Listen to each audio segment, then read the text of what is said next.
If you're still plugging your phone into your car every single time, you're basically doing it the hard way. I used to deal with cables non-stop, just getting in the car, leaving the car, plugging them in, unplugging them, and it just gets really annoying very fast. But this is the Spedal Wireless CarPlay and Android Auto adapter, and it basically fixes all of that. You just plug it into your car once, connect your phone, and after that, it auto connects every time you start your car.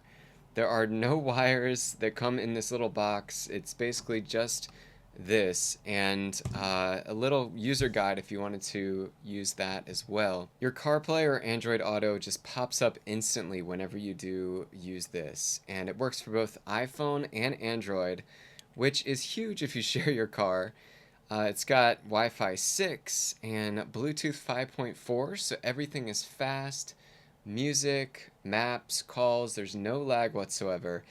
And it's super tiny, so it basically just disappears into your dashboard. There's also a USB-C port here as well if you wanted to plug that in to a USB-C port, but it comes naturally with a USB-A port, and it just makes your car feel more modern without upgrading your whole system. So once you go wireless, you're never going to go back to plugging in every single time. So if you do want a simple upgrade that makes driving way more convenient, this is 100% worth it. I highly recommend grabbing one of these.